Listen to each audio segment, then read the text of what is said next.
Sir daily time table हम कैसे रखें, स्कूल कैसे मैनेज करें, मेरा टाइम टेबल बताऊंगा। अगर तुम तुम्हारे टाइम की वैल्यू नहीं करोगे तो कोई भी तुम्हारे टाइम की वैल्यू नहीं करेगा। कई सारे बच्चे पूछते हैं सर नींद कम करने से टॉपर बन सकता हूँ क्या? मैं नहीं बन सकते बेटा। तो बैक बेंचर बनने का स्कूल में फायदा है। अभी टाइम निकलता नहीं है, टाइम बनाना पड़ता है, ध्यान रखना है ये बात।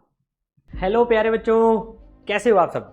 काफी सारे बच्चे जो 10th से 11th में आए हैं वो पूछ रहे हैं सर डेली टाइम टेबल हम कैसे रखें, क्योंकि सर अब 10th से अलग है, जेई नीट की तैयारी तो है ना, तो कैसे करें सर, स्कूल कैसे मैनेज करें, कोचिंग कैसे मैनेज करें, होमवर्क कैसे मैनेज करें। सर ये एकदम नया फील्ड है और आई कंप्लीटली अंडरस्टैंड बच्चों, ये आपके लिए बिल्कुल यार नया ट्रांजिशन, ये एकदम खतरनाक वाला ट्रांजिशन है। 10th में आपके पास एक किताब थी साइंस की, यहाँ पर फिजिक्स केमिस्ट्री की, 11th में फिजिक्स की 2 किताबें, केमिस्ट्री की 2 किताबें भाई साहब, मैथ्स की 2 किताबें हैं। तो भाई थोड़ा सिलेबस तो बड़ा है।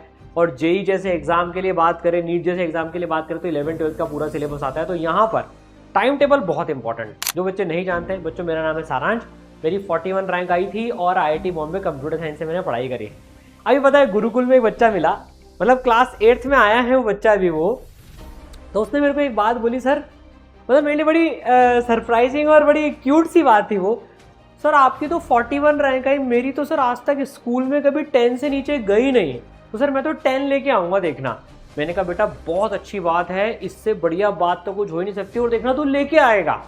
अब मैं उसको ये बात क्यों बताऊँ कि भाई देख क्लास में तो 50 बच्चे होते हैं, उसमें से 10 लाना अलग बात होती है, और 15 लाख बच्चों में से 41 रैंक लाना अलग बात होती है। उसका जब कॉन्फिडेंस है, लेट हिम वर्क। तो इसी एटीट्यूड के साथ काम करना, मैं टॉप 10 में लाऊंगा, आएगी। लेकिन उसके लिए जो चीजें चाहिए होती है ना वो डिस्कस करते हैं। देखो अब क्या है, कंपटीशन थोड़ा सा बढ़ जाता है। अब तुम स्कूल में नहीं खेल रहे हो, अब तुम नेशनल लेवल पे खेल रहे हो, 14-15 लाख बच्चों के साथ तुम्हारा कंपटीशन होने वाला है। तो जो टॉपर्स का माइंडसेट होता है ना, देखो मैं तुम्हें शायद वो बता सकता हूँ जो टॉप 50 के बच्चे सोचते हैं। इतने सारे बच्चे IITs में जाते हैं, अभी पिछले साल ही देखो 1500 से ज्यादा बच्चे IITs में गए। उनका क्या माइंडसेट होता है, वो कैसे सोचते हैं। वैसे तो मैं लेक्चर्स में सिखाता रहता हूँ, ये स्ट्रैटेजी सेशंस वगैरह में ही है, लेकिन आज तुम्हें जो सबसे बड़ी बात बता रहा हूँ वो टाइम टेबल बताऊंगा। मेरा टाइम टेबल बताऊंगा, प्लस उन बच्चों के लिए बताऊंगा, दोनों बच्चों के लिए बताऊंगा जो स्कूल जाते हैं और जो स्कूल नहीं जाते हैं। मतलब जिस दिन तुम स्कूल जा रहे हो उस दिन तुम्हारा क्या टाइम टेबल है, जिस दिन तुम स्कूल नहीं जा रहे हो उस दिन तुम्हारा क्या टाइम टेबल है, ठीक है। सबसे बड़ी बात पता है क्या होती है, टॉपर का जो माइंडसेट होता है ना, एक सबसे बड़ी बात तुम लोगों का भी माइंडसेट रखना है। और मैं तुमसे कमेंट में भी ये चीज़ चाहूँगा, पहले सुनना बात को, वो वैल्यू करता है अपने टाइम को। टाइम वेस्ट इक्वल टू 0 रखता है वो अपना, कोशिश करके। सर क्या रिलैक्सेशन करने वाला टाइम टाइम वेस्ट होता है क्या? नहीं। देखो ध्यान से समझना, तुम 24 घंटे नहीं पढ़ सकते, तो सर टॉपर के दिमाग में कैसे रहता है, वो सोचता कैसे? जो टॉपर बनता है ना, पता है जो अच्छा करता है बेसिकली, वो अपने गोल के प्रति बिल्कुल एकदम सारे काम उसके लिए करता है। जैसे मान लो मुझे टॉप 100 में रैंक लानी है ना, टॉप 10 में लानी है, फर्स्ट रैंक में लानी है, तो पता है मैं क्या सोचूंगा, मेरे को जेई में रैंक लानी है, नीट में रैंक लानी है, जो भी मेरा गोल है, तो मैं सिर्फ उसके बारे में सोचूंगा। उसके लिए मुझे कितना पढ़ना है, मुझे 10, 11, 12 घंटे पढ़ना है, मैं उसके लिए पढ़ूंगा। मुझे उसके लिए अपनी डाइट कैसे रखनी है, तो मैं डाइट भी वैसी रखूंगा जो मुझे पढ़ने में सप्लीमेंट करे। मतलब मैं ऐसे ऊल जलूल चीजें बाहर की नहीं खाऊंगा जो मेरा बीमार करवा के मेरे को टाइम वेस्ट करवा दे। सर मैं कितनी देर सोऊं, मैं उतनी देर ही सोऊंगा जितना मेरे को जरूरत है। मैं कितनी देर एंटरटेनमेंट करूं, कितनी देर दोस्तों से बात करूं, उतना ही जितना मुझे मेरे माइंड को फ्रेश करने के लिए जरूरत है। आप समझ रहे हो? तो टाइम वेस्ट इक्वल टू 0। तो एक मंत्र आपको रखना है कि तुम्हें तुम्हारे टाइम की वैल्यू करनी पड़ेगी, कोई और नहीं करेगा। ऐसा नहीं है दोस्त ने बुलाया, ले यार चल रहा है क्या यार, तुम्हारा मन नहीं है तो भी तुम चले गए। You have to value your time. अगर तुम तुम्हारे टाइम की वैल्यू नहीं करोगे तो कोई भी तुम्हारे टाइम की वैल्यू नहीं करेगा। तो स्ट्रॉन्ग सिग्नल भेजो अपने दोस्तों को, अपने रिलेटिव्स को, अपने आसपास वालों को, इनफैक्ट खुद को भी, कि आई वैल्यू माई टाइम। तो सबसे पहले कमेंट में प्रॉमिस करो, I value my time, I value my time. मैं मेरे टाइम की वैल्यू करता हूं भाई, ठीक है ना। तो टाइम वेस्ट 0। अब मैं तुम्हें शेड्यूल बताता हूं। देखो अब मेरा शेड्यूल मैं तुम्हें बताता हूं, जरूरी नहीं कि तुम ऐसे रखो, तुम इसमें वेरिएशन भी कर सकते हो। ये मैं वो शेड्यूल बता रहा हूं जिस दिन मैं स्कूल नहीं जाता था, जिस दिन मैं स्कूल जाता था उसका अलग शेड्यूल बताऊंगा। तो दोनों बच्चे अपना टाइम टेबल उस हिसाब से सेट करें। तो मेरी जर्नी जनरली 5 बजे शुरू हो जाती थी। ये 5 बजे जगना हो जाता था भाई साहब, पूरे दिन भर का बता रहा हूं। अब देखो नोट भी करते जाना है इसको साथ साथ में। सर ये 5 बजे का कहाँ से आया आपके पास में? देखो यार NK गुप्ता सर जो मेरे पापा हैं वो खुद IITian है, उनका छोटा बेटा जो मेरे छोटे भाई प्रतीक वो भी IITian है, हमारी जो बुआ जी है वो डॉक्टर हैं, उनकी 50 के अंदर में रैंक थी। तो घर में जो माहौल था ना पूरा पढ़ने का माहौल था, पिताजी IIT से हैं तो भाई, और वो 4 बजे उठ जाते हैं, अभी भी रोज 4 साढ़े 4 बजे उनकी नींद खुल जाती है, वो काम करने बैठ जाते हैं 5 बजे से। तो at the age of 61 also, तुम समझ रहे हो। तो ये बात मैंने उनसे सीखी कि यार सुबह जल्दी उठने से जो पढ़ाई में फायदा मिलता है वो मुझे मिला। मैं इसका मतलब ये नहीं कह रहा हूँ कि लेट नाइट पढ़ना बुरा है, नहीं। हाँ, एग्जाम जब नजदीक आ रहे हो IIT के, नीट के, IIT के पर्टिकुलरली क्योंकि सुबह पेपर होता है उसमें, तब लेट नाइट पढ़ना बुरा होता है। आप लेट नाइट का शेड्यूल भी रख सकते हो तो उसके बारे में बात करूंगा, पर मेरे को अर्ली मॉर्निंग फायदा होता था, इसलिए मैंने थोड़ा 5 बजे उठने का रख रखा था। आप 6 बजे भी उठ सकते हो, ठीक है। अब 5 बजे उठने के बाद में 5 से 5:30 यार जो नॉर्मल काम होते सब हो गए। अब देखो 2-2 घंटे के मेरे स्लॉट निकलते थे, तो 5:30 to 7:30 मैं मेरा होमवर्क कर लेता था, या तो फिर या रिवीजन कर लेता था, या बैकलॉग जो लग गया था उसको क्लियर कर लेता था। तो सुबह का टाइम सबसे माइंड फ्रेश होता है, उस टाइम पर जो अपन करते हैं ना वो लॉन्ग टर्म तक याद रहती है। तो I used to take 2 hour slot, तो 5:30 to 7:30 रिवीजन, बैकलॉग या होमवर्क, ठीक है। अब 7:30 से 8:30 में एक्सरसाइज प्लस प्राणायाम। ये थोड़ा सा मतलब मैं गार्डन जाता था, जैसे कोटा में CV गार्डन है एक, है ना, कुछ जो बच्चे कोटा रहते हैं उनको पता है, मैं तो born and bought up in Kota है, हम तो कोटा के रहने वाले हैं बेटा। कोटा के जो सबसे ज़्यादा IITians और डॉक्टर बनते हैं हर साल, भैया इसी शहर से बनते हैं, यहीं की एजुकेशन तुम तक पहुंचती है इसरल के द्वारा बेटा। सारे टीचर्स कोटा में हैं, गुरुकुल इसरल का कोटा में है, तो वो एक बात है। तो भाई अब 1 घंटा तुम्हें एक्सरसाइज और प्राणायाम प्लस थोड़ा सा रिलैक्सेशन भी चाहिए। ब्रेकफास्ट भी इसमें तुम इंक्लूड कर सकते हो। कुछ दिन में इसमें ब्रेकफास्ट इंक्लूड कर लेता था जब होमवर्क ज़्यादा होता था। तो एक्सरसाइज प्लस प्राणायाम से फिटनेस लेवल रहती है, कंसंट्रेशन बढ़ता है। 15 से 20 मिनट का प्राणायाम सबको करना चाहिए। उसके इफेक्ट मैंने खुद ने अपनी पर्सनल लाइफ में देखे। आपका माइंड नहीं तो क्या थक जाता है बहुत जल्दी। आपको बेटा 2 साल की जर्नी बितानी है, मैराथन रेस है वो, ऐसा नहीं 100 मीटर की रेस है। कल ही एग्जाम देना है सोशल स्टडी का, आज पढ़ लिया उल्टी कर दी कल, नहीं, 2 साल माइंड शार्प होना चाहिए, ठीक है। फिर 8:30 से 9 तक ब्रेकफास्ट वगैरह कर लिया, तो 7:30 से 9 तक ये सारे काम हो जाते थे। कई बार जब होमवर्क जाता था तो ये 8 बज जाती थी, तो 8 से 9 के बीच में तीनों काम हो जाते थे। तो यहाँ पर वो फ्लेक्सिबिलिटी चलती थी, पर 2 घंटे का स्लॉट चलता था। अब आप देखो 9 से 11 अगेन 2 आवर स्लॉट, होमवर्क या नोट्स। अब शाम को क्लास होती थी तो भाई या तो नोट्स रिवाइज कर लो या जो होमवर्क है वो कर लो, आगे 2 घंटे का स्लॉट। तो देखो सुबह 11 बजे तक 4 घंटे पढ़ाई के निकल गए, ये बड़ी बात होती है ना। अब तुम आ जाओ 11 साढ़े 11, अब ब्रेक ले लो यार, नहा धो लो अगर नहाने की इच्छा करे तो, कोई कंपलसरी नहीं है, लेकिन एक ब्रेक अब बनता है ना। तुम अपनी माइंड को ब्रेक भी दिया करो बराबर बराबर, ऐसा नहीं लगातार स्लॉगिंग करनी है, थक जाओगे जल्दी, नहीं। तो मैं आधे घंटे का ब्रेक लेता था कि 4 साढ़े 4 घंटे पढ़ाई के आधे घंटे का ब्रेक ले लो। घर वालों से बात कर ली, कुछ खेल लिया, तब मोबाइल तो हुआ नहीं करते थे यार, ठीक है ना। फिर 11:30 से 1:30 होमवर्क, वापस से होमवर्क, पढ़ाई मतलब नोट्स या होमवर्क, तो 6 घंटे हो गए देखो अभी। तो सेल्फ स्टडी के 6 घंटे निकल गए मस्ती से, एकदम ब्रेक भी मिल गया, सब काम हो गया। अब 1:30 से तो लंच प्लस नैपो। सर ये नैपो क्या है? एनके सर ने मेरे को एक बात सिखाई थी कि बेटा दिन में है ना सोने की हैबिट मत डालना, नैप नो। सर कई लोग रिकमेंड करते हैं 10 मिनट की पावर नैप ले लो, भाई ले सकते हो, लेकिन मैं नहीं लेता था तब। उससे मेरे को यार 10 मिनट नींद ही नहीं आती थी, आधा घंटा नींद आती थी, फिर 1 घंटा नींद आती थी, उठा ही नहीं जाता था। इसलिए मैंने अपनी बॉडी को ऐसे ट्रेन करा था कि भाई मैं दिन में नहीं सोऊंगा, लंच कर लेंगे भाई ठीक है, उसके बाद में नींद नहीं लेनी, नैप। फिर 3 से 8 फिर निमटना करना, जाना, ट्रैवल करके जाना पड़ता था कोचिंग में। तो 3 से 8 फिर हमारी क्लासेस चलती थी, कई बार 3 से 7 भी चलती थी, 3 से 8 भी चलती थी। आजकल 3 से 8 चलती है, इसलिए मैं 3 से 8, 3:30 से 8:30 भी चलती है। जैसे अपनी ब्रह्मोस की क्लासेस जो है वो 3:30 से 8:30 चलती है ना। कई बार ज़्यादा पढ़ना होता है तो 2 बजे से भी चालू हो जाती है, पर मेजरली 3:30 बजे से होती है जब बच्चे स्कूल से आ जाते हैं।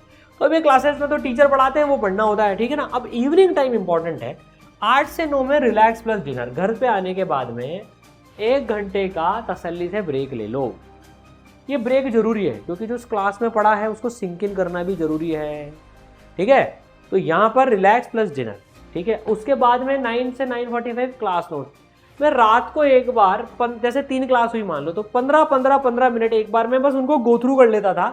15 minute physics, 15 minute chemistry, 15 minute maths, और जिनके नीड है वो बायोलॉजी। वो 15 मिनट मेरे को बस एक ऐसा नहीं था कि क्लास में कुछ सारी चीज़ समझ में आ जाती थी, कोई टफ चीज़ें समझ में नहीं है तो इस 15 मिनट में मैं एक बार गो थ्रू कर लेता था भैया आज क्या पढ़ाया गया है।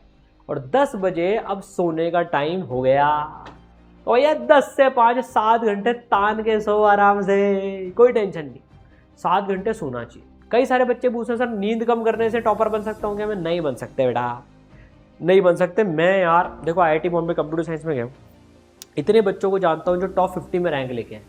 जेई की प्रिपरेशन में रेयरली किसी ने नींद काट के टॉपर कोई बना है। लॉन्ग टर्म तक तुम काट नहीं सकते। सर मैं 4 घंटे सो के काम कर लूँ क्या? यार तुम्हारी बॉडी अगर वैसे बनी है कि 4 घंटे में काम हो जाए तो कर लो, लेकिन मुझे नहीं पता ह्यूमन बॉडी ऐसी किसी की कैसे बन सकती है 2 साल तक काम करने के लिए, बहुत रेयर है वो। तो 6 घंटे से 7 घंटे की नींद चाहिए अगर तुम्हें बिना बीमार हुए पढ़ना है तो, ठीक है। अब चलो मैं उनका टाइम टेबल बता देता हूँ जो भाई स्कूल जाते हैं, जो कि भाई तुम 5 बजे उठ सकते हो, 5:45 में ब्रेक कर सकते हो। मैंने थोड़ा सा लेट का रख लिया कि लेट नाइट जो सोते हैं उनके लिए, ठीक है ना। अब तुम होमवर्क करो 1 घंटे का स्लॉट निकाल के, अब सुबह तुम्हें 2 घंटे का स्लॉट नहीं निकलेगा। अब टाइम कैसे बचाना है ना वही बताऊंगा देखो तुम्हें। तो भाई होमवर्क कर लो सुबह का, 1 घंटा तुम निकालो ही सही किसी भी हालत में। Morning time is best time. अब तुम 8 से तो स्कूल में रहते हो, यहाँ पर कैसे यूटिलाइज करना है थोड़ी देर में बताता हूँ, रुको। 2:30 से 3:30 जब तुम स्कूल से आ जाओ तो होमवर्क प्लस नोट्स रिकॉल कर लो। 2 बजे जो बच्चे स्कूल से आए थे, जो 3 आते हैं, वो 1 घंटा शिफ्ट कर लेना है इसको, ठीक है। फिर 8:30 तक कोचिंग होगी तुम्हारी, ठीक है। अब 9 से 10:30 सेल्फ स्टडी। यहाँ पर तुम्हें 1.5 घंटा ही निकालना पड़ेगा, तो 1.5 और 1 2.5 घंटे का तुम्हारे पास में टाइम मिला। फिर 15 मिनट रिलैक्स करके तुम सो जाओ। अब सर मैं टाइम कहाँ से लाऊं? देखो यार टाइम बचाना स्कूल से एक बहुत बड़ी कला है। अब जिस दिन मैं स्कूल जाता था, देखो अभी आजकल बहुत सारे ऑप्शंस भी ऐसे हैं जहाँ तुम्हें स्कूल नहीं जाना होता। NIOS जैसे CBSE स्कूल्स भी, जैसे अटेंडेंस उसमें कुछ लेवल पे कंपलसरी होती है, कुछ स्टेट बोर्ड में कुछ लेवल पे कंपलसरी होती है। NIOS में तुम देखोगे तो ओपन स्कूल जो है उसमें अटेंडेंस कंपलसरी नहीं होती, उसमें एग्जाम देने जाना होता है। तो तुम्हें वो कंफर्टेबल है तो तुम वो भी ले सकते हो। आजकल मतलब मल्टीपल ऑप्शंस हैं अपने टाइम को वाइजली इन्वेस्ट करने के लिए। क्योंकि अगर तुम जेई और नीट में तैयारी कर रहे हो तो यार बोर्ड की परसेंटेज तुम्हें जेई में अच्छी IIT दिलाने के लिए कोई काम नहीं आएगी। देखो बोर्ड की परसेंटेज है ना, अगर तुम्हारा एम IIT में जाना है तो बोर्ड में तुम्हें 75 ऊपर लानी है। और जनरली जितना मैंने देखा है, जो टॉपर्स होते हैं, अच्छे बच्चे होते हैं, जो IIT का पढ़ते हैं, सिलेबस सारा NCERT का ही है, वो जनरली 90%, 85 to 90% ले आते हैं यार, उसमें कोई दिक्कत नहीं है। पर ब्रह्मोस कोर्स में उसकी भी तैयारी कराते हैं साथ के साथ। अब तुम देखो इसमें स्कूल में तुम्हें टाइम बचाना है, ट्रैवलिंग टाइम में बचाना है। कैसे? देखो अब कैसे, डेड टाइम जो तुम्हारा सुबह यूज हो रहा है, स्कूल में तुम पढ़ रहे हो, अगर तुम्हारी वहां पर काफी सारे स्कूल्स में आजकल इंटीग्रेटेड भी चलता है, वहां पर तैयारी हो रही है तब तो ठीक है। लेकिन अगर वहां तुम प्योर स्कूल लेवल का चल रहे हो, टाइम पास कर रहे हो, तो then it is your dead time. तो यार जो बच्चे होते हैं ना, जैसे मैं भी जब स्कूल जाता था, जिन दिनों में मेरे को जाना होता तो free period equal to coaching homework. Generally school में कोई ना कोई फ्री पीरियड मिल जाता है, उसमें तुम तुम्हारी कोचिंग का होमवर्क चुपचाप बैठ के करो, क्योंकि टाइम सबको बराबर दिया है। देखो जेई ने, है ना। अब यार मैं फ्रंट बेंच में स्कूल में नहीं बैठता था यार, वहाँ टीचर के सामने बैठने से क्या फायदा है। अब यार मान लो फिजिक्स के टीचर पढ़ा रहे थे स्कूल में, अब यार उससे बेटर लेवल में ऑलरेडी कोचिंग में पढ़ चुका था, सब कुछ पढ़ा हुआ है मान लो, तो फिर मुझे वहाँ जबरदस्ती वो चीज़ वापस पढ़ने की जरूरत क्या है। तो बैक बेंच पे मोड़ के चुपचाप अपने MCQ प्रैक्टिस कर लो। तो बैक बेंचर बनने का स्कूल में फायदा है अभी, तो पीछे बैठो और साइलेंट मोड में अपने चुपचाप प्रैक्टिस कर लो। टीचर्स को भी पता होता था कि यार ये बच्चे को आता है, कोई टीचर सवाल पूछे तो जवाब दे देंगे उसका, कोई दिक्कत ही नहीं है। पर ये चीज़ करो ठीक है। अब तुम बस में ट्रैवल कर रहे हो, वैन में ट्रैवल कर रहे हो, ऑटो में कर रहे हो, तो भैया तब तुम तुम्हारे मोबाइल का इस्तेमाल करके हेडफोन लगा लिया करो, ऐप यूज़ कर लो इसरल की, उसमें वीडियोस सुन लो, नोट्स रिवीजन कर लो। तुम्हारे पास वो सारे क्वेश्चंस PDF में भी हैं, अभ्यास लिंक में भी अवेलेबल है, डिजिटल भी अवेलेबल है। ये डेड टाइम को यूज़ करो, वेस्ट मत करो। जनरली अगर तुम दूर जाते हो तो ट्रैवलिंग के लिए बस, ऑटो या वैन लगा लो, खुद ड्राइव करके मत जाओ। खुद ड्राइव करने में टाइम किल होता है, मेट्रो शहर में तो बहुत टाइम वेस्ट होता है यार।